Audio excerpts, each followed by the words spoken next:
Futuri apresenta The Pitch Invaders.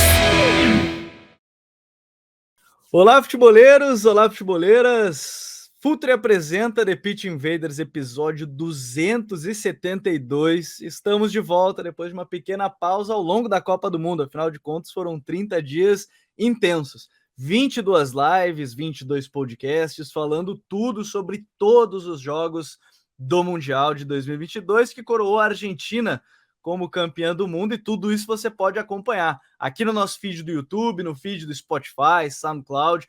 Todos os programas estão ali, gravadinhos para você acompanhar e relembrar a Copa do Mundo de 2022. Sempre lembrando que o The Pitch Invaders tem o apoio da OneXBet, a principal casa de apostas do mundo. Se cadastre e faça a sua. E além disso, o Futuri chega nesse 2022, início de 2023 já, você deve estar ouvindo já na virada do ano. Um Feliz Natal para todo mundo, uma boa virada para quem está acompanhando antes, já um pouquinho aí antes do início da Copa São Paulo. Vamos falar sobre Copinha hoje, e já desejando um feliz ano novo para quem estiver acompanhando depois, já depois do dia 1º, depois da virada. Vamos falar hoje sobre a Copa São Paulo de Futebol Júnior, torneio de base mais tradicional aqui do futebol brasileiro, onde a gente tenta acompanhar as principais e futuras estrelas do futebol nacional, onde as equipes apostam bastante. Atualmente, né, a gente tem aí a Copa São Paulo com 128 equipes, divididas em 32 grupos, 32 sedes, então tem bastante jogo, principalmente nas fases iniciais, bastante jovens para a gente acompanhar. E hoje, muito legal, porque eu acho que é o primeiro collab que a gente faz com o nosso departamento de análise de mercado, Futuri Pro. Vamos tirar eles do background, vamos colocar eles aqui na frente da tela, no seu agregador de áudio. Chamar aqui, ó, Pedro Galante, está aqui ao meu lado, para quem está acompanhando diretamente do YouTube. Seja bem-vindo, Pedro. Primeira vez que está aqui, fico muito feliz que sejam mais as participações do Futuri Pro por aqui. Vou incomodar mais vocês ao longo de 2023, até porque com a Copinha também vai ter bastante coisa para a gente falar, mas seja bem-vindo, Pedrão. Valeu, Gabriel. Eu que agradeço o convite aí. Primeira parceria, né? Futuri Pro e o Futuri é parte do conteúdo. E é muito legal para mim estar aqui, porque eu acompanhava o Futuri há muito tempo, o conteúdo. Passei a trabalhar no Futuri Pro e, pô, é muito maneiro estar no Pitch Vendors. Já escutei vários e vários. Então, muito legal estar aqui. E a Copinha é isso que você falou, cara. É um fenômeno, uma coisa muito incrível, né? Abre o calendário de futebol brasileiro. E nem começou, mas a gente já está aqui suando e pensando semana a semana, já vendo vários moleques e correndo atrás, porque é uma loucura. Mas a gente gosta demais. A gente gosta muito. Se foram 30 dias de Copa do Mundo, por que não? Aí praticamente 30 dias de Copinha, lembrando, né, que ela começa no dia 2 de janeiro e vai até o dia 26, né, aniversário da cidade de São Paulo, final disputada sempre tradicionalmente, né, no Pacaembu, no dia 25, né, de janeiro, aniversário da cidade de São Paulo. Quem está aqui com a gente hoje também, Nicolas Vicentim. Seja bem-vindo, Nico. Bom de ter aqui, mais um do Pro. Hoje eu juntei o pessoal aqui dos bons, o pessoal que está pronto para falar bastante de Copinha. Nico, seja bem-vindo. Fala, Gabriel. Fala, Pedro. Pô, Pedro já falou, honra gigantesca estar aqui. Antes mesmo de estar na firma, já acompanhava com certa velocidade, né, os conteúdos. Então, assim, é uma honra gigantesca poder falar sobre Copinha, poder falar sobre futebol com uma equipe tão qualificada assim, é algo para mim incrível. Então, assim, é uma honra e é isso. Vamos falar um pouco sobre futebol, sobre Copinha, sobre essa competição maravilhosa que a gente tanto ama, que a gente tanto trabalha em cima, e é isso. E assim, né, antes da gente começar a falar sobre a Copinha em si, eu tenho 2 recados muito importantes. O primeiro, se você está acompanhando esse programa aqui no YouTube, muito obrigado, porque você faz parte dos 82 mil inscritos. Estamos quase chegando na famosa plaquinha, né, dos 100 mil inscritos. Então, se você não é inscrito, chegou aqui pela primeira vez, se inscreve. Se você está acompanhando pelos podcasts, lembre-se, né, está ouvindo pelo SoundCloud, pelo Spotify, lembre-se que a gente também tem em vídeo o TPI, se você quiser ver os nossos rostinhos, ou então do convidado, né? Porque a gente tem convidado de peso. Hoje o Pedro, tem o Nico, a gente tem treinadores que a gente convida, a gente tem, enfim, dirigentes, todo mundo. Se você quer ver a latinha de todo mundo, é só acompanhar diretamente aqui pelo YouTube. E o outro recado, não menos importante, e até fundamental para esse episódio é que a Copinha, né, a Copa São Paulo de Futebol Júnior de 2023, ela marca já o início da parceria entre Futuri e a Rede do Futebol, né? As duas empresas juntas se preparam para apresentar antes os novos talentos do futebol brasileiro. Se você não é assinante ainda do Rede do Futebol, que é a mais completa plataforma de dados e informações sobre jogadores aqui do Brasil, né, você vai receber. Se você não é, você tem que ser assinante. Eu vou explicar por quê. Além de todos esses dados, informações de todos os jogadores, você é muito curioso do bid, aquele cara que fica sempre tecando F5 para saber do bid do jogador, lá você vai poder acompanhar isso, mas a partir da Copa São Paulo, a partir do dia 2 de janeiro, teremos análises, vídeos, relatórios elaborados por esse time de análise do Futuri Pro, nosso departamento de análise de mercado profissional que assessora clubes, agentes nessa área. Tudo isso falando sobre a Copinha. Então, se você não é um assinante do Rede do Futebol, a partir de 2 de janeiro, conteúdos exclusivos que todo mundo que gosta de futebol, gosta de análise, que é interessado e trabalha com futebol, trabalha num clube, é jornalista, enfim, todas as áreas, temos planos específicos para cada um de vocês. O link está na descrição desse episódio ou no QR Code aqui no canto da tela, para você clicar, apontar o seu celular e ser um assinante do Rede do Futebol. Bom, vamos começar falando de Copinha. Cara, eu tô bem ansioso, começa agora já no dia 2 de janeiro, lembrando, são 28 equipes, divididas em 32 grupos com 4 times, os 2 melhores de cada grupo avançam, né, na fase, dividida aí ao longo de todo o estado de São Paulo, são 32 sedes, a maioria, obviamente, na cidade de São Paulo, mas acho legal a gente começar falando justamente sobre a importância da Copinha, né, Pedro? Porque, pô, esse sim talvez seja o torneio mais democrático do país, porque a Copa do Brasil hoje tem ainda uma série de cortes para times participarem ou não. A Copinha não, 128 times que disputam aí, né, uma possibilidade, um sonho de chegar no mata-mata, um sonho de um monte de garotos, né, que enfim vão aí para sua primeira competição contra equipes maiores. Enfim, Pedrão, qual é a importância da Copinha que você vê para quem faz análise, para quem trabalha dentro dessa área do mercado? Como é que vocês veem essa importância da Copinha, né, para a formação do futebol, para a formação dos jogadores, para acompanhar mesmo esses futuros talentos, Pedro? Cara, é muito bom. A Copinha é muito importante. Isso é ponto pacífico, assim, eu acho. Agora, porque acho que a gente pode pensar em vários caminhos. Eu acho que uma coisa muito relevante é isso da Copinha abrir o calendário do futebol brasileiro, né? Por alguns primeiros dias do ano aí é o que a principal coisa que a gente tem para assistir, quem quiser fugir dos campeonatos europeus e tal. Então acho que isso mostra um pouco do que como a organização do futebol brasileiro coloca isso num lugar importante, né? De abrir o campeonato. E acho que outro aspecto muito importante é essa questão do sonho do jogador, né? Que é muito forte no Brasil. E a Copinha coloca isso por essa amplitude, né? São 128 times do país inteiro, tem histórias da prefeitura, né? De times distantes da prefeitura que paga passagem para todo mundo, o time faz uma grande campanha, vários vão para grandes centros, vão ter perspectivas melhores, sabe? A gente vê muita matéria isso, de gente que está tentando, muitos meninos a última tentativa, assim, né, de entrar, de ver se consegue alguma coisa. A gente sempre fala de todo mundo que entra, que vira jogador, mas muita gente não vira, né? Para muitos é a última chance. E acho que o mais legal da Copinha é o carisma. É o carisma, né? São 128 times, são muitas histórias para ouvir, são muitos apelidos ótimos para dar risada. Enfim, cara, eu acho que, assim como de futebol, acho que a competição de base, ela às vezes propicia um pouco mais de algumas coisas diferentes, porque é isso, querendo ou não, apesar de muitos já serem adultos, tá todo mundo em formação ali, tá todo mundo mais ou menos aprendendo e dando uma forma de lidar com as próprias emoções, lidar com o jogo, lidar com as demandas do jogo também, né? A gente vê muita coisa interessante taticamente, tecnicamente, e é legal de ver, não tem jeito, legal de ver. Eu acho que a parte dos apelidos nem se fala, né? Acho que é um dos temas que todo mundo começa a falar antes da virada do ano, tá próximo, chega ali, começa a surgir as listas de time, já se começa a falar dos apelidos, quem é quem, a gente vê umas homenagens e aquelas coisas todas de nome, mas dentro disso, Nico, eu acho muito legal da gente falar da Copinha, acho que esse ponto que o Pedro fala de abrir o calendário do futebol brasileiro, para mim, é um ponto chave também, né, que não tem como dividir a atenção, é o campeonato que está rolando aqui, né? Agora sim, esse ano a gente vai ter os estaduais, né? Começa agora dia 14 de janeiro, devido à Copa, calendário diferente no ano de 2022, que tudo resulta em 2023, mas geralmente é o único torneio, não tem nada junto, e mesmo assim vão ser aí, no máximo 2 rodadas de estadual que vão estar junto ali, né? Porque até dia 26, os estaduais começam dia 14 de janeiro, tem pouco tempo.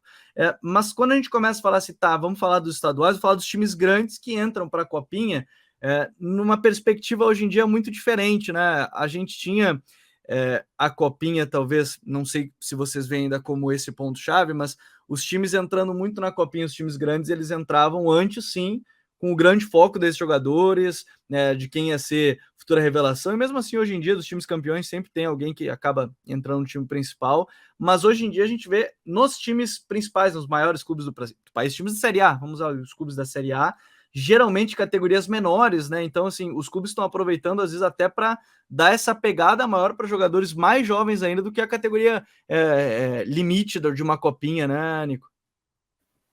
Cara, a Copinha é esse torneio gigantesco, né? A gente tem que falar isso.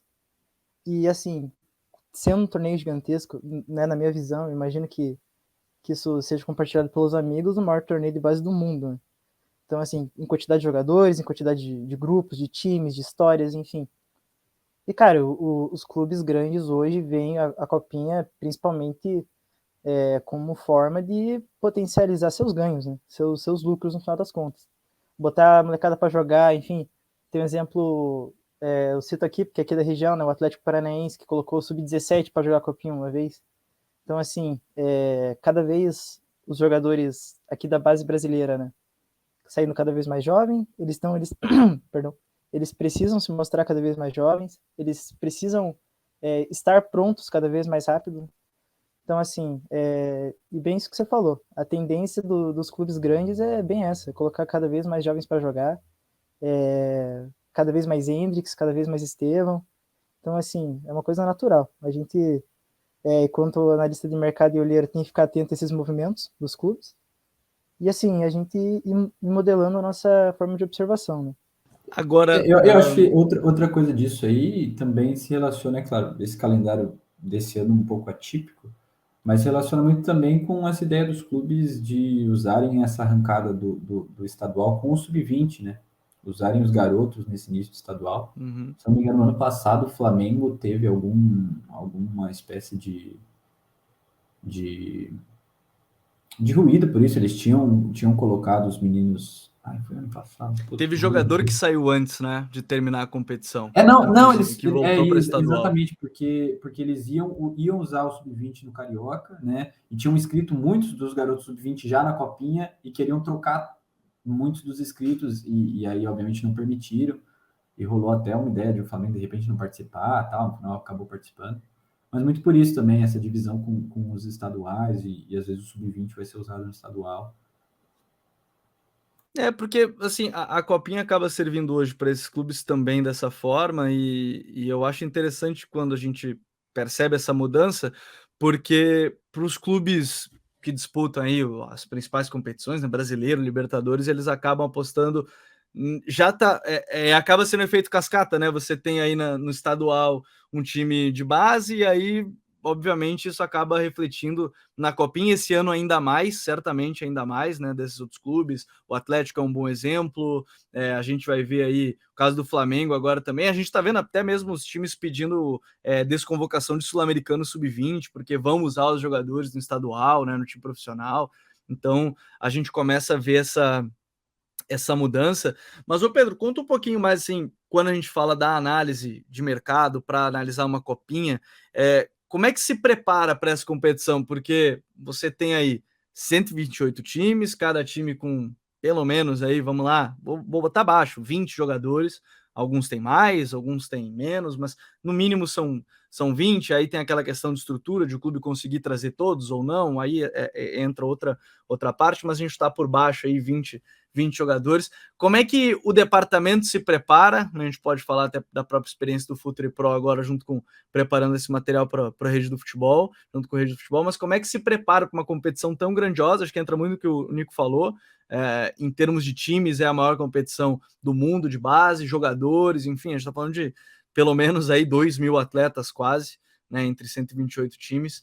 Como é que se prepara antes o analista de mercado para uma competição desse tamanho? Cara, primeiro que assim, é sempre o setor, né? Nunca é o analista, porque o analista ele é uma Exatamente. formiguinha. Ele é uma formiguinha e ele sozinho. Coitado do analista se tivesse ver 128 times, né? Para não dizer que ele não consegue nada, ele consegue muito, muito, muito pouca coisa, né? A gente diz. Então, o que você precisa é de pares de olhos, paciência para sentar a bunda na cadeira e assistir jogos que. É claro, a gente falou, né? Todo mundo já assistiu o Copinha e vai assistir. A gente já tem histórias muito legais, mas também tem momentos que é difícil de chegar até o final dos 90 minutos, né? Às vezes é complicado, mas você precisa. E claro, ter também o conhecimento, ter o tato ali de perceber o que é que vale, o que é que não vale, de às vezes olhar um pouco na frente, né? Às vezes o jogador que está na sua frente, você precisa ver mais, além do que ele já mostra, né? O que ele pode entregar no futuro. Então é isso, você tem que acompanhar estaduais sub-20, Brasil inteiro, né? Às vezes a gente vai achar coisas muito interessantes. A gente fica muito próximo, assim, do eixo, claro que tem uma força muito grande naturalmente, né? São Paulo, Rio de Janeiro, Minas Gerais, Rio Grande do Sul. A Copa do Nordeste com a Copa do Nordeste Sub-20, que aliás não teve, né? Agora esse final de ano aí, por algumas questões de calendário, trouxe unificou muito e conseguiu chamar uma atenção grande para esse mercado de base, mas você tem que se meter nos jogos. Se meter nos jogos é assim que você encontra os diamantes perdidos, né? E nem sempre você encontra diamantes, mas às vezes você encontra peças úteis e de muita qualidade, mesmo sem todo aquele brilho, né? Às vezes a gente fica muito vislumbrado nessa ideia de achar o craque, não sei o quê. Uhum. E a gente sabe, de muitos jogadores desses, nem todos são craques, né? Mas tem muitos que vão fazer parte do seu time, que vão te ajudar a ganhar jogos, enfim. E a gente precisa estar atento nesses também. Até porque trabalho, cara. não é toda hora que vai surgir o Endrick, né? Não é toda hora que vai surgir o Endrick, o Neymar, esses garotos, né? Enfim, quem dera surgisse a todo instante. Eles podem estar por aí, mas quem dera eles surgissem a todo instante. E esse teto que o Pedro fala, Nico, talvez seja, para quem olha de longe, talvez seja o ponto mais delicado de se falar, né? Pô, está acompanhando o jogador, tem 1 milhão de fatores que pode fazer ele ir bem ou não, render ou não, chegar num clube e conseguir dar o seu melhor, ter potencial. Como é que vocês, dentro dessa medida, e óbvio que é algo muito...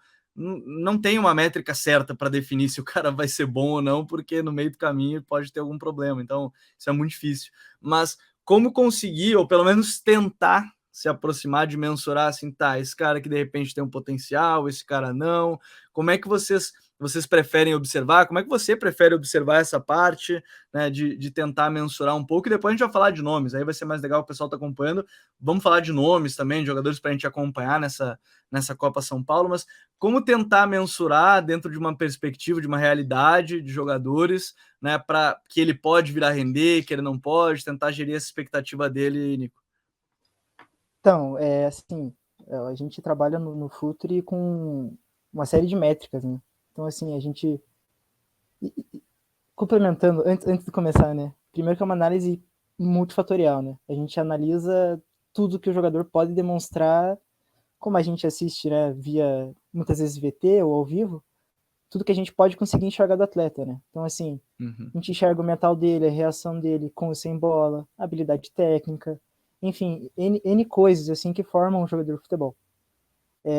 A análise da projeção do jogador talvez seja a parte mais complicada da observação. É a parte mais complicada. Primeiro porque, assim, a gente é analista de mercado, a gente é olheiro, mas a gente não é evidente. A gente não sabe o que vai acontecer amanhã com o cara.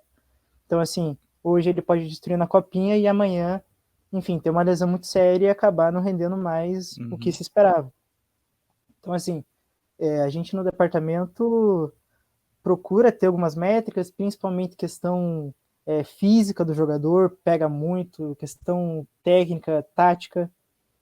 Eu, particularmente, sou um grande apreciador de poder olhar com carinho a questão tática do jogador, então, assim, a entrega que ele tem em campo é uma coisa pessoal minha, assim, eu vejo jogadores, às vezes, nem tão habilidosos com bola, mas que podem compor taticamente vários elencos do país, então, assim, é isso, é uma análise muito complexa mesmo, a gente tenta simplificar e extrair dela ao máximo, mas, cara, é muito complicado. E assim, na copinha ainda, que são tiro curto, né, cara? Um jogador às vezes pode ter no máximo 2, 3 jogos, vai ser a maioria dos jogadores, né?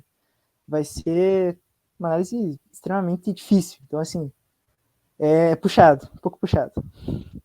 Até porque em 7 jogos pode ter aí o auge do jogador e acaba acontecendo dentro de cada um dos seus torneios. Dentro de cada um dos seus torneios, obviamente, né? Um jogador se supervalorizar por 7 jogos e de repente chega, você contratou a jovem promessa ali que vai ser o seu melhor jogador e eu falo em proporções de campeonato porque a Copa do Mundo é um campeonato que acontece isso. Você pega aí numa semana, entra para a Copa do Mundo, sei lá, o Enzo Fernandes entra na Copa do Mundo com um valor de 50 milhões de euros, ele sai da Copa com valor de 120, né? Porque fez uma belíssima Copa, tem projeção, obviamente, mas obviamente uma Copa, o McAllister, que é um bom exemplo, que não era observado por ninguém no mercado, de repente 3, 4 clubes de topo de Premier League, Arsenal, United, todo mundo olhando ele, querendo contratar, porque fez uma belíssima Copa, foi campeão, né? Acaba sendo um ponto importante. E aí, Pedro, a gente vai entrar nessa questão assim, tá? Até porque eu acho bom a gente mensurar aqui também que o departamento de análise ele não vai 100% de acerto. Isso é uma obviedade até, mas às vezes as pessoas têm a impressão que não, né? Não pode errar, tem que acertar tudo. Mas não, ele vai tentar diminuir o risco, né, para a equipe, vai tentar diminuir perda financeira, vai aumentar os ganhos esportivos, mas obviamente vão ter contratações que podem vir a dar errado por N motivos, mas a ideia é minimizar esse risco. Agora, falando desse ponto, essa questão de risco, como é que você vê hoje para os times que jogam essas principais competições, né? Flamengo, Inter, Fluminense, enfim, todos os times grandes, Santos, Cruzeiro, eu vou esquecer de algum, talvez vão me xingar, que esqueceu de fulano, não, todos os times que jogam em Série A, Série B, principalmente, Pedro, essa questão de utilizar jogadores de categoria menor, porque aí talvez até a métrica de análise seja diferente, né? Porque a gente está falando de um garoto mais novo, numa competição que tem jogadores mais velhos, tem um pouco mais de rodagem, talvez fisicamente estejam mais desenvolvidos. Como é que você vê essa mudança, assim, principalmente para esses clubes, mas que, pelo menos na minha ótica, assim, a gente vê, eles também têm formações técnicas, às vezes, ou física, por questão de estrutura, melhor que outras equipes. Então, não sei se isso acaba diminuindo a diferença, mesmo sendo de categoria menor para outra. Como é que você vê esse movimento dos clubes maiores usando times de categoria menor ainda para a Copinha, hein? Cara, na questão da avaliação desses jogadores mais jovens, a gente tem que tomar muito cuidado. É uma coisa que já é muito sabida entre... É legal porque a gente, na parte de análise de mercado, a gente tem algumas preocupações que casam com a dos treinadores que estão formando ali na base. Então, por exemplo, a questão do efeito da idade relativa, né? Às vezes você tem um menino que ele é 2006, mais um é de janeiro e outro é de dezembro, e você coloca eles lado a lado e você nunca vai dizer que eles têm a mesma idade, porque, nossa, estatura, massa muscular, potência, tudo é diferente, assim. E mesmo, aqui eu tô colocando um exemplo mais extremo, mas mesmo às vezes garotos de idades bem próximas ali, com 1 ano e mês próximo, vocês veem ele tendo maturações diferentes. É claro, Copinha, né, que já vai ali pro Sub-20, já começa a ter a alinhar um pouco mais e para uma média, mas se você baixa um pouco ali para 16, 17, ainda é um período que você vai ter um cara mais maturado, um cara menos maturado. Você tem que saber perceber isso, né? Esse jogador aqui, ele tá desempenhando porque ele consegue tirar vantagem do físico dele, ou ele tem, de fato, uma qualidade que ajuda ele. Ou, às vezes, ele tem essa questão física e ele é tão bom que ele uso físico e a qualidade dele, né? Tem também essa espécie de... Né, muita gente fala, toma cuidado com o jogador maturado. E às vezes subestima o jogador porque ele é maturado já. Às vezes ele é, ele não tem culpa, cara. Aconteceu, o corpo dele se desenvolveu e ele é bom. E ele usa isso, ok, legal. Né? Então, assim como o jogador, né, a gente vê um cara mais mirradinho, acha que não vale nada e você vê que, pô, ele tá brigando, ele não ganha os duelos, mas ele disputa, ele não cai, ele mantém o equilíbrio, né? E quando a gente tem jogadores assim mais jovens, sem dúvida é um diferencial para a gente ver. Então, por exemplo, quando a gente tem um jogador de 16, 17 anos que tem minutagem no sub-20, a gente já cresce um pouco o olho para olhar com mais atenção, né? O que esse cara tem de diferente? Mesmo que ele não tenha um desempenho tão incrível, ele está sustentando alguma coisa ali numa categoria que já não era esperado dele. Então, ele tem alguma coisa de especial que a gente precisa estar de olho. E essa parte do maturado é muito boa, né? Porque é uma linha muito tênue, né, da análise. É observar quando o cara é de fato esse destaque. Acho que o Pedro toca num ponto muito bom, porque às vezes o cara é maturado, mas ele é bom tecnicamente também, vai ter uma projeção boa também. Acho que isso é um ponto legal. Mas, Nico, vamos partir para o que o pessoal quer saber, né, desses garotos, quem é que a gente vai ficar de olho. Até vale como destaque, se você quiser explicar um pouquinho antes também nessa parte, o Futuri, junto com o Rede de Futebol, vai dividir em categorias dentro, né, desse próprio conteúdo. Né? Se você quiser explicar um pouquinho antes, depois eu falo dos garotos de times maiores aí para a gente ficar de olho, e depois a gente fala de outras jovens promessas aí de times menores, mas o Futuri vai dividir algumas categorias, né, para quem quiser acompanhar esse conteúdo, que vai do jogador ainda muito, muito novo, né, aqui todo mundo velho já, vai olhar os caras 2006, 2005, esse pessoal super novo, e também outros já que estão mais próximos de chegar no profissional. Se você quiser dar uma explicada antes, e depois a gente fala um pouquinho desses jogadores para ficar de olho, Nico. Então, cara, nossa parceria com a rede, muito frutífera, né? A gente tentou separar os jogadores em algumas categorias. Então, os jogadores, a priori, começamos com o sub-16. Então, assim, são esses moleques que o Pedro até citou, né? São jogadores que já têm uma minutagem, que a gente já vê uma potencial titularidade já tão jovens, né? Também a gente vai ver jogadores de clubes fora do radar, né? Então, assim, clubes que às vezes, passa batida, um time lá do Espírito Santo, um time do Mato Grosso do Sul, um time de Mato Grosso. Então, assim, vamos buscar esses jogadores também, jogadores, claro, aí a gente vai ter fotos mais badalados também, né? Com certeza. Então, assim, jogadores mais badalados, jogadores que jogam, que já tem um potencial para despontar no profissional, jogadores que estão em clubes já com nível, né, de Série A, Série B, enfim. Então, perdão, essa parceria, ela traz para nós também um pouco de como é que eu posso formular? Colocaremos relatórios completos lá de jogadores, né? Então, ou seja, a gente vai colocar nossa análise de mercado, de observação desses atletas, para o pessoal que é assinante da Rede do Futebol poder acompanhar. Tudo isso com listas, com nomes que a gente apontou, esse aqui pode ser interessante, esse aqui despontou bem no jogo, esse aqui mostra um físico, uma técnica interessante. Então, assim, vai ser essa parceria, ela, além de dar um up na própria plataforma da Rede de Futebol, também mostrando um pouco do que a gente faz, mostra também um pouco de como a gente faz esse processo da análise, né? Ou seja,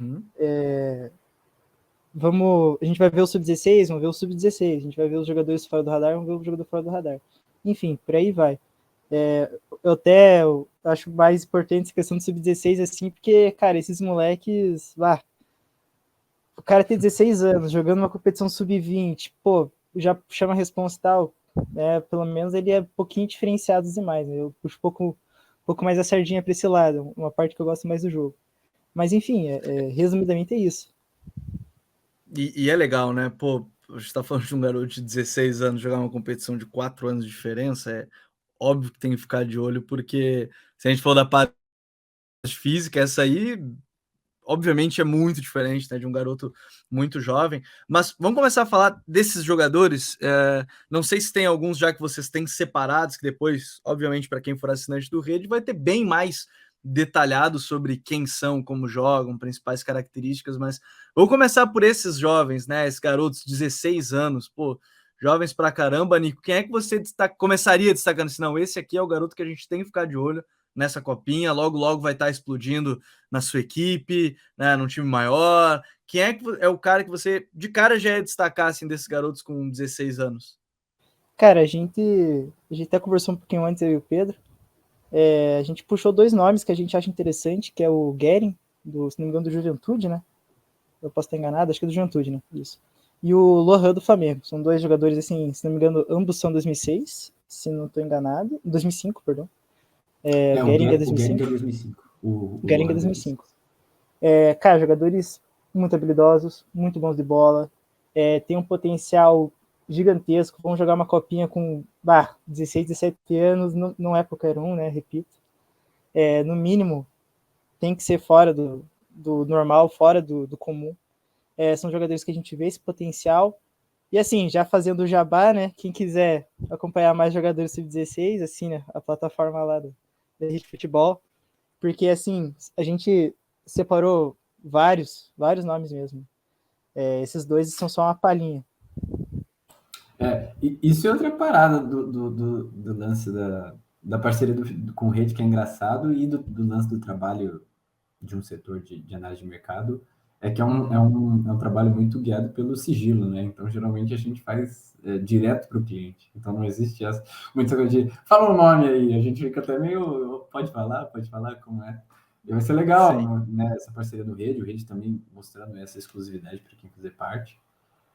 Mas esses 2 nomes que o Nicolas citou, do Lohan, né, o Lohan 2005, o Lohan 2006 e o Guerin 2005, são 2 caras que a gente colocou aqui até para mostrar um pouco, são caras que a gente não acompanha, a gente acompanha a tempo, né? Não é de ontem, assim. Sim. São caras que a gente assistiu na Copa Lagueto, que foi uma competição sub-16 que rolou lá em Gramado, em dezembro de 2021. Então, assim, é uma competição bem fora do radar, talvez muita gente não tenha acompanhado. É um torneio curto ali, foram 6 equipes, acho que Flamengo, Inter, Juventude, Grêmio, Palmeiras e o Gramadense, que era o time da casa, né? Sim. Então são caras que a gente viu eles ali muito jovens e já curtimos, e aí a gente põe uma estrelinha e vai acompanhando. Isso também é muito legal de acompanhar o mercado de base, né? A gente vai vendo essa evolução. Que nem o Lohan, eu sinto pessoalmente os primeiros jogos que eu vi do Lohan e os jogos que você vê hoje em dia do Lohan, eu acho que ele teve um salto na tomada de decisão, assim, na qualidade da interpretação dele do jogo mesmo, sabe? Você vai acompanhando e fica empolgado para ver ele na copinha e ver como ele vai desempenhar. Ver aquele primeiro toque dele já começa a empolgar. Então, você vê que vai mudando, você fala, pô, primeira vez que eu te assisti, não tava assim, né? Tá treinando. E o Guerin também, cara. O Guerin é um primeiro volante de boa estatura, bom porte físico. Os 2 têm bom porte físico. O Lohan tem uma potência do caramba.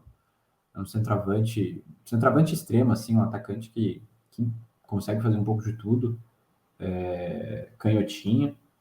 Tem muita capacidade de fazer gol. E o Guerin é um primeiro volante mais porte físico, assim, parece um pouco mais duro. Isso também é legal. Isso é legal de falar aqui sobre a questão de análise. Às vezes a gente julga muito o cara pela estética do movimento dele, e isso é relevante, mas mais relevante se ele resolve o problema do jogo, né?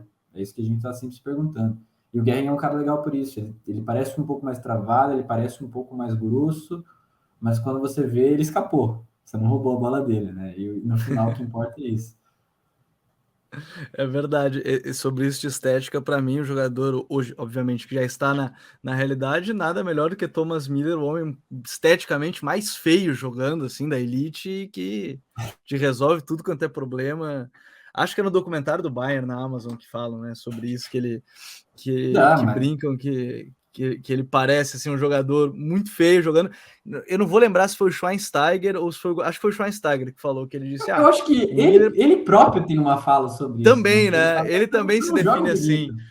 Mas o Schweinsteiger pega e fala: não, ele parece jogador de terceira divisão quando você olha ele, assim, esteticamente, mas ele é uma máquina e tal. Porque realmente, você olha o Miller, ele é muito desengonçado, teoricamente desengonçado não é, né? Ele só parece desengonçado. E ele vai lá, é gol, assistência, tá sempre no espaço certo, é o típico cara que não é esteticamente. Acho que um exemplo super recente aí, foi relevante na final da Copa do Mundo, acho que é o Di Maria. O Di Maria é um cara que, se for ver, ele não tem o refino mais refinado da técnica, os gestos mais sutis, mais leves, mas tá lá, cara, resolvendo problemas do jogo com Tá lá metendo muita cavadinha em precisão, toda final que joga. muita assertividade, fazendo um golaço daquele Copa do Mundo, sabe? Imagina barrar um moleque desse porque o gesto dele não é bonito. Exatamente. Não, acho que isso é um ponto muito bom, porque realmente a gente tem que ver a solução dos problemas do jogo, independente de como for, se o cara solucionar ou não. Os problemas para mim esse ponto-chave. Eu acho que, como o Pedro falou, acho muito, muito importante e mais destacável ainda, né? O jogador que consegue resolver esse tipo de problema. Lembrando, né? A gente não vai ficar falando aqui todos os nomes para você acompanhar, né, porque quem for assinante do Trade de Futebol já vai estar recebendo relatórios completinhos sobre cada um deles, mas óbvio que a gente deixa aqui uma palhinha para vocês terem uma noção, né, de quem são os jogadores, de quem é que a gente tem que acompanhar, até porque uma coisa legal da Copinha, Nico, é justamente essa questão de centros de formação, ou melhor, talvez assim, a gente vai observar que mais jogadores surgem a partir de tal lugar, acabam vindo de tal lugar, você consegue prospectar, e aqui vai entrar um ponto também que o jogo brasileiro, ele às vezes acho que até um erro a gente fala o jogo brasileiro de tantas formas que a gente tem aqui, né, no Brasil. A gente tem no Nordeste uma característica específica, no Norte uma característica específica, no Sul outra, Sudeste outra. Então, mas de maneira geral, o jogo brasileiro ele é muito amplo na sua acepção. Obviamente tem várias semelhanças, mas cada estado tem, cada região tem muito sua particularidade. Mas quando a gente fala de onde surgem esses jogadores, não sei se acaba sendo uma vala comum falar que a maioria deles acabam indo para surgindo de São Paulo, Rio, Minas, Rio Grande do Sul, acaba a grande maioria dos jogadores provenientes desses estados. Eu não sei se é justamente por questão estrutural, aí a gente vai entrar numa questão social. Acho que a gente vai até mais longe do que o podcast hoje se propõe, se a gente for falar dessa parte, mas a Copinha também serve para a gente observar vários tipos de jogo, né? De cultura de jogo, e é legal de observar isso também na Copinha, né, Nico? Cara, é muito legal. É uma das minhas coisas favoritas, assim. Tem uma frase que eu gosto muito, que existem vários Brasis dentro do Brasil, né? E, cara, no futebol isso se aplica perfeitamente, né? A escola de futebol nordestina brasileira tem características iguais, mas também se difere muito, por exemplo, da escola de futebol aqui do Paraná, por exemplo. A gente teve recentemente, há uns 10, 15 anos, uma grande leva de jogadores que vieram do interior do Paraná. Alexandre Pato, se não me engano, Keirson também. Então, assim, é muito legal ver isso. Até estatisticamente, né, São Paulo, Rio de Janeiro, Minas Gerais tem mais gente, então naturalmente revela mais jogadores, né? Então, assim, a gente tem que ficar de olho nisso também. Mas é bem isso, assim. E na minha opinião, eu vejo que a Copinha, como você falou lá no começo, lá, que é o torneio mais democrático um dos torneios mais democráticos do mundo, e é justamente por isso, porque assim, os jogadores podem vir não só dos grandes centros, e a maioria dos olhos às vezes nem está nos grandes centros, nem está nos grandes clubes. Então, assim, acompanhar jogadores de clubes de menor expressão, clubes que, pô, dificilmente você acompanharia se fosse, um dia normal, vou acompanhar um campeonato mato-grossense, por exemplo. A maioria das pessoas não faz essa escolha, assim. Então. No máximo, o cara vai acompanhar ali o Cuiabá hoje, prévia de Brasileirão, e deu, né? E nem isso às vezes, né? Vamos ser sinceros, né? Nem isso.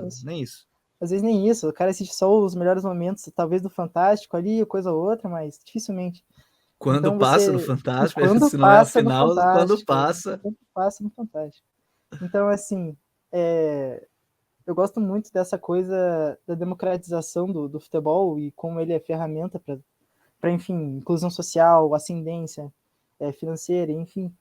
E ver que jogadores pipocam dos mais diversos cantos do Brasil, das mais diversas histórias, regiões, das mais diversas questões sociais, dos mais diferentes backgrounds, é algo fenomenal. E assim, eu vejo principalmente focando nessa questão da democratização mesmo, porque para mim é uma questão que pega muito, a questão de jogadores cada vez mais jovens, cada vez vindos mais do interior. Então, assim, a gente tem uma popularização de jogadores cada vez mais jovens, principalmente devido à internet. Então, assim, os olheiros conseguem enxergar atletas mais jovens em outros lugares do país. Então, por exemplo, eu aqui do Paraná consigo assistir um sub-15 do Acre, um sub-15 do Amazonas, enfim, a escola brasileira é gigantesca e dentro da escola brasileira existem N escolas brasileiras, então, assim, é uma coisa muito legal, assim, eu me divirto muito. Inclusive, antes das dicas futeboleiras, já vou deixar aqui na descrição, antes mesmo disso, que a gente tem um episódio muito legal com o professor Carlos Tiengo sobre o glossário do futebol brasileiro, mas ele fala muito sobre essa questão, né, da cultura do futebol brasileiro. Ele é muito focado, estudioso nessa área, podcast legal demais. Antes das dicas, já vou deixar aqui para vocês, então, quem estiver acompanhando, depois clique e dá uma acompanhada. Não vou lembrar o número exato do TPI, depois vai estar aqui na descrição tudo certinho. E aí, Pedro, a gente tem aí vários futebols, né, de maneira dentro do país, e obviamente pro analista, quando a gente começa a falar isso, o Nico falou mesmo, tô aqui, acompanho uma outra equipe que não vou acompanhar no dia a dia de futebol brasileiro, de um estado. Quando o analista pega, ele tem algumas equipes que ele já observa, assim, que geralmente surgem jogadores, ou é um centro que pode surgir jogadores. Se tivesse equipes que você fala assim, não, na copinha, acho que sempre vale a pena acompanhar, time X, time Y, até serve de dica para quem estiver acompanhando esse podcast, vou acompanhar mais esses jogos aqui. Vocês têm essa separação também, tipo, geralmente surgem alguns jogadores interessantes a partir dessa região, a partir daqui ou desse clube, ou é muito variável de acordo ano a ano isso? Cara, é bem difícil, assim, tirando os grandes, que logicamente pela estrutura que tem, não só pela estrutura, porque muitas vezes os grandes, a gente tem, às vezes tem a impressão de que os grandes formam todos os jogadores que chegam para jogar a copinha, o que não é verdade. Muitas vezes ele foi captado a partir de um outro clube menor, e aí ele vai para o grande, e aí, né, já é uma peneira. Então é claro que você olhar nos grandes, sempre vai ter coisa muito boa. Agora é muito difícil falar. Claro que tem clubes menores que fazem bons trabalhos e a gente reconhece aqui. Eu fico até com medo de citar e me arriscar, porque você sabe que, né, geralmente você vai cometer injustiça se esquecer algum. Mas tem muita coisa também às vezes o time inteiro não tem nada interessante, mas tem um moleque que é brilhante. Entendeu? Então você precisa estar com o olho em tudo. É por isso que nunca é um só, é por isso que são vários pares de olhos, como eu falei, você precisa de muitos olhos. E às vezes acontece também um time que, tem uma geração muito boa, e aí você vai assistir o jogo de time, você enche os olhos e fala, nossa, tem 4, 5 aqui que são muito legais, e você vai no outro ano esperando a mesma coisa, e não é que a fonte secou, né? Que foi um ano feliz ali, um ano que teve muitos garotos de muito talento, e no outro ano, às vezes, não mantém o nível. Então, assim, não existe fórmula, cara. Tem que sentar, tem que olhar todo mundo, tem que estar atento a todo mundo, porque às vezes é de onde você menos espera que saia o que é mais relevante, né? E ter curiosidade. Ter curiosidade acho que é importante. Essa parte também é muito boa, porque se a gente observa alguns jogadores, às vezes a gente acaba... O jogador naquele primeiro toque você já começa a ver diferente, mas você não é o único, né? E a gente falar de análise de mercado, a gente tá falando de vários clubes que têm seus vários analistas, e aí talvez, né, Nico, quando a gente fala disso, o grande trabalho do analista também, eu não vou dizer que o cara vai assistir o que ninguém viu, obviamente não, porque, enfim, todos os times têm seus departamentos que estão ali observando, mas talvez o grande craque, todo mundo já viu, não é quando a gente costuma ler alguma coisa nesse sentido, né? Time tal tá prospectando bem, e aí quando você vê o jogador é titular de um dos principais times da América do Sul, o cara é titular. O cara contratou. Esse tempo eu vi uma boa. Eu vou personificar nele, mas não é o ponto-chave, mas as pessoas vão entender. O Jegson Mendes foi um grande achado do São Paulo. Pô, ele foi titular do Equador na Copa do Mundo, né? Tipo, acho que meio que um monte de gente viu o cara ali, titular da Copa e tal.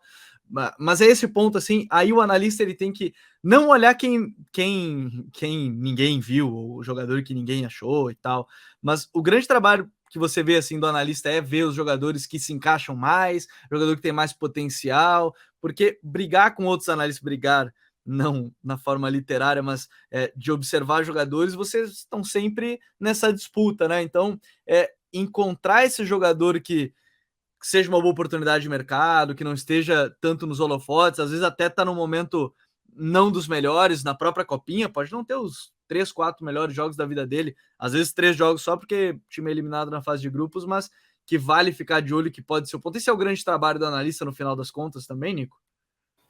Cara, tem uma frase que eu carrego comigo desde que eu comecei nesse mercado, que é observação é atenção. Então, assim, às vezes o que está na tua cara, o que mais chama atenção não é, digamos assim, o que você devia estar olhando, né? Então, assim, pô, vamos ver um jogo lá, Real Ariquemes e Flamengo, dá um exemplo. Pô, é óbvio que o cara do Flamengo vai ter uma estrela maior, pô, vai ter mais gente olhando, vai ter gente internacional olhando, vai ter gente de todo canto do país olhando. Mas, pô, talvez o lateral direito reserva do Real Ariquemes, que entra no segundo tempo, faz ali um jogo bem jogado, faz digamos assim, o feijão com arroz, talvez seja mais interessante para aquele propósito que você tem enquanto analista, né? A gente, na nossa profissão, a gente tem essa coisa muito de adaptação. Então, assim, a gente se adapta ao que é exigido da gente. Ou seja, pô, a gente trabalha pro Real Madrid, é claro que a gente vai querer pegar os top dos top dos top, a nata da nata da nata. Agora, por exemplo, a gente Florentino não trabalha... deixa perder o próximo Neymar, mas nem a Florentino pau ultimamente. nunca mais vai perder o próximo Neymar, né? É só contratar todo mundo, fácil assim. Não, mas quando você trabalha para né, do exemplo do Real Madrid, mas quando você trabalha para um clube de Série D, um clube que às vezes nem tem divisão, cara, às vezes, pô, pegar uns 11 jogadores úteis, talvez seja mais viável, talvez seja o que o clube está exigindo de você, ou você trabalha para um agente que quer ver um jogador que vai ser revendido para ele gerar lucro, enfim. O trabalho do observador técnico, do olheiro, do scout, enfim, o nome que vocês quiserem dar, é esse. É o de ter a atenção onde talvez não tenha tanta atenção assim. Claro que vai ter atenção, todo mundo tá olhando todo mundo. Agora, você olhar e ver que, pô, realmente, ali é um cara diferenciado, ali não é. Enfim, é parte do trabalho e até a parte digamos assim, do talento do scout vem disso, vem do poder enxergar o que às vezes passa batido. E tem outra coisa sobre atenção que eu acho muito importante. Quando a gente, claro, a gente fica muito vislumbrado pelas histórias de ascensão, né? E quando a gente está prestando atenção, a gente quer prestar atenção no que é bom. Mas a gente presta atenção também no que é ruim. E isso é importante. É claro que no contexto de base, a gente, né, nesse contexto de formação, a ideia nunca é queimar ninguém, enfim. Mas, especialmente no contexto profissional, isso é uma coisa que o Edu fala muito para nós. Ele fala, a gente também vende o não. Falar não contrate esse jogador é uma coisa que não vai sair na capa de jornal, é uma coisa que fica embaixo, mas às vezes é muito mais importante do que ter contratado XYZ. Esse poder do não, de dizer, olha, aqui não vale investimento, isso também está colocado. Até porque eu acho que o analista fala mais não do que sim, né, Claro Pedro? que fala mais não do que sim. Claro que fala mais não do que sim. E a gente fica muito vislumbrado nesse sim, né, do que é melhor, o que é melhor, mas esse não é importante também. Muitas vezes salva clubes. Às vezes não. Eu diria que é fundamental mais vezes ouvir o não do analista do que o sim. Até porque se for ouvir mais sim, o cara vai contratar 50 jogadores por ano, né? O tanto de jogador que é indicado por um clube num dia, às vezes, até é melhor ouvir mais vezes não do que o sim. E nesse final de episódio, para a gente deixar mais uma palhinha do que a gente vai acompanhar com a rede do futebol, Pedro, vou aproveitar já que você estava falando dessa questão do não, mas também do sim desses jogadores. Quem mais vale destacar? Dois nomes, só para deixar de palhinha para quem for assinar o Rede do Futebol, que você diria, não, esse garoto aí, 32 grupos, né? O pessoal vai se dividindo para acompanhar, mas quem você diria assim, não, esse cara vale ficar de olho, né? Por isso, esse motivo. Obviamente, relatórios bem mais completos. De novo, o link está aqui na descrição para quem quiser assinar. Assinaturas anuais, preço que cabe no seu bolso. Se você é jornalista, se é curioso do futebol, se é analista independente, né? Scout independente, se trabalha num clube, então temos os planos específicos para cada um de vocês. Mas se eu te perguntasse, não, quem é que vale ficar um pouquinho mais de olho, que talvez não esteja no grande centro e que quem assinar o Rede do Futebol vai ter ainda mais destaque, Pedrão? Cara, mais um nome, hein? É aquilo que eu falei, a gente trema na hora que a gente fala o nome. Mas eu acho que Anotem aí depois a gente. goleiro O legal, um resto tá goleiro lá desse no diferente. rede. Eu acho que é o Lacerda, um goleiro 2005 do Mirassol. Uma impulsão absurda, uma capacidade física incrível, um cara que já com 16, 17 anos já disputava partidas ali no sub-20, sub-17, que a gente não acompanha de hoje também. E acho que é um nome legal aí para a gente mostrar e seguir escondendo o jogo aqui.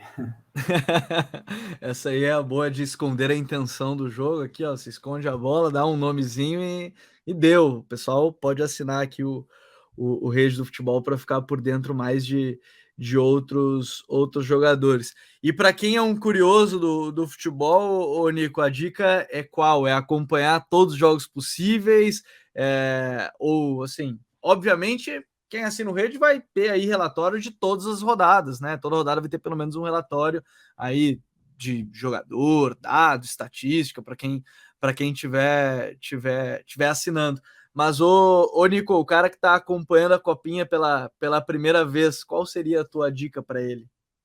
Cara, minha dica seria assinar a Rede Futebol para ter várias pessoas olhando por ele vários jogos, né? Mas, enfim, tirando o jabá, cara, é assistir o que dá. O que dá. São muitos jogos, não dá para acompanhar todos, são muitos no mesmo horário, muitos acabam, enfim, tendo conflito mesmo de horário, de tempo. Mas é aquela coisa, pô, é uma dica pessoal minha que eu faço quando eu tô vendo, digamos assim, futebol por gostar, né, por prazer. Cara, pô, viu 45 minutos do jogo e viu que não vai ser absolutamente nada, pô, vê outro 45 minutos de outro jogo, cara, não vai ter como. Às vezes, pô, São Paulo ainda, cara, cai chuva toda hora, gramado encharcado, pô, você não vai ver. Vai ver Pô, polo virou aquático. polo, né? O jogo virou polo aquático. É a Copa São Paulo de futebol e chuva, né? Futebol e chuva, perfeito. Nossa né? Mas eu acho que isso. uma dica legal para quem quer afiar o olho aí, né? Se a ideia for mais ou menos essa, primeiro é largar essa ideia de que vai achar o novo Hendrick, né? Vai assistir um jogo no time. E Nossa, se achar, não vai muito ser o bem. único que vai ter achado, né? Se achar, não foi Nossa, só esse time você. joga muito bem, cara, mas 50 pessoas viram, um monte de gente assistiu o jogo junto com você, mas um monte de gente conhece o menino antes dele entrar nessa partida, enfim. Mas eu acho que o que eu acho legal para afiar o olho é tentar perceber a diferença de atletas de clubes menores para os clubes grandes. Como eu falei, os clubes grandes são já uma peneira ali. Perceber, pô, esse moleque que ele tem a mesma qualidade no domínio, tem a mesma qualidade na leitura do jogo. É uma dica legal para ir afiando os olhos aí, quem se interessa mais por esse. E sempre vale destacar, anotem tudo que vocês estão olhando. Melhor coisa, papel e caneta, qualquer lugar. Assim, às vezes a gente olha e esquece. Cara, anotem que isso é fundamental. Mas eu não poderia terminar esse episódio sem o quadro mais tradicional aqui do The Pitch Invaders, que são as dicas futeboleiras. A minha dica inicial, pô, a gente já tá falando tanto sobre ela, que é assine a Rede do Futebol. A partir de 2 de janeiro, junto com a Copinha, serão conteúdos exclusivos do Rede do Futebol, junto com o Futuri Pro, nosso departamento de análise de mercado. O link está aqui na descrição e ele é feito sob medida para você, né? Eu sou jornalista, eu sou analista individual, eu sou analista de um clube. Tudo isso, individualmente, você pode entrar em contato com a gente, só clicar no link aqui na descrição. Mas a minha outra dica, eu ainda não vi, mas é que ela lançou hoje, né? Se eu conseguisse ver hoje, eu estaria muito fanático, hoje quando a gente está gravando, né? 28 de dezembro, que é a série do Barcelona agora, a New Era, né? Teoricamente, eu vou ser bem sério, que era para ser a segunda temporada do Match Day, que você deve acompanhar na Netflix. Porém, pelo que acompanhei, como venderam para a Amazon, né? Aí mudaram o nome, deram aquela... né, uma piada, assim, deram uma pincelada diferente, mas dentro de tudo isso vai mostrar como é que se deu a saída do Messi, né, a chegada do Xavi, como é que foi ali o Barcelona nesse período e até o momento atual. A série lançou agora, tá lá na Amazon, fica como sugestão, lembrando, né, que todas as dicas futeboleiras elas ficam na descrição desse episódio, seja no YouTube, seja nas plataformas de streaming de áudio, então os links estarão disponíveis também no nosso site, no futuri.com.br. e o nosso canal aqui no YouTube, até porque em época de contratação eu boto todo mundo lá do conteúdo para trabalhar, né, para olhar jogo de jogador. Toda semana tem algum jogador, toda semana não, né? Todo dia tem algum jogador que está chegando aqui no Brasil, que a gente tenta fazer o maior número de análises possíveis ali para o pessoal que estiver acompanhando, quiser acompanhar os jogadores que estão chegando aqui pro país. Pedro, já que você disse que acompanhava tanto, que acompanha, é um homem da casa, que dica você daria que dica você traz aqui pra gente que tá no TPI hoje? Pô, tô emocionado de dar uma dica futeboleira, tá? Cara, a minha dica nessa pegada de base aí, como eu falei, acho que quando a gente faz análise de base, a gente compartilha algumas preocupações que fazem parte dos treinadores, que fazem a formação. E também mandando um abraço aqui para os meus 2 orientadores, eu vou indicar um artigo dos meus 2 orientadores que trata um pouco sobre essa questão de formação. O título do artigo é bem legal, chama Temos que devolver o jogo ao jogador, as dimensões éticas e morais da pedagogia dos esportes coletivos, a partir de abordagens baseadas no jogo. Um artigo muito legal que fala sobre o que é jogo, sobre ética, sobre moral, sobre a importância de dar autonomia para o jogador. Acho que isso tem tudo a ver com desenvolver grandes jogadores, que é tudo que a gente quer ver na Copinha, né? É verdade. Então a dica vai estar aqui na descrição. Não percam a dica aqui que vai estar na descrição, no site, no futre.com.br. Baita dica aí do Pedro pra gente. Nico, agora é sua vez, né? Qual é a dica futeboleira para quem tá acompanhando o TPI? Bah, meu, foi emoção demais, não tinha... Preparei Você um que pouco soltou antes. um bar muito sincero, é o bar mais sincero que a gente já ouviu aqui no TPI, tá? Cara, eu vou indicar um livro, é um pouco antigo já, mas assim, um pouco até desatualizado, mas que ele fala muito sobre como chegamos até aqui no futebol brasileiro, que é o História Política do Futebol Brasileiro, do Joel Rufino dos Santos. É um livro já um pouco antigo, acho que, se não me engano, vai cair em domínio público, não sei, mas o famoso caiu do caminhão da internet, né? Eu pude ler e, enfim, fui muito grato de ter lido. É um livro que conta um pouco sobre como chegamos até aqui, como a nossa escola de futebol acabou se desenvolvendo dentro de uma perspectiva um pouco mais histórica, um pouco mais material das coisas. Enfim, é isso. É a minha dica de hoje. Fechado, então. Pedro, prazerzaço de ter aqui, que seja a primeira de muitas participações do time do Pro aqui ao longo de 2023, né? Afinal de contas, a gente já tá batendo na porta, quem tá ouvindo já de cara no dia 30 de dezembro, mas já tá batendo na porta o dia 1º de janeiro de 2023. Seja sempre bem-vindo, valeu demais, Pedrão. Pô, cara, eu que agradeço o convite aí, espero que o pessoal tenha gostado do episódio, eu gostei muito de participar, e bate mais lá na nossa porta, por favor, enche o saco. A gente às vezes fica sentado muito assistindo, a gente conversa entre a gente, né, mas a gente fica muito sentado assistindo futebol, é bom sair e falar um pouco. Bom demais. Vou bater mais na porta de você assim. Nico, sempre um prazer. Mesma coisa que eu falei pro Pedro, seja sempre bem-vindo e vou incomodar mais vocês ao longo da temporada. Graças, cara. Eu fico muito feliz, fico muito emocionado de poder estar participando aqui. É um programa que eu acompanho há muito tempo. Então, assim, só agradecer mesmo, Pedro, Gabriel, papo altíssimo nível aqui, sem comentários, assim. E é isso, cara. Mandar um abraço aí para todo mundo que tá assistindo, ouvindo, e, enfim, é isso. Então, futeboleiros e futeboleiras, nós somos o Futre e temos um convite para vocês. Pense o jogo, um abraço e até a próxima. Futuri apresentou The Pitch Invaders.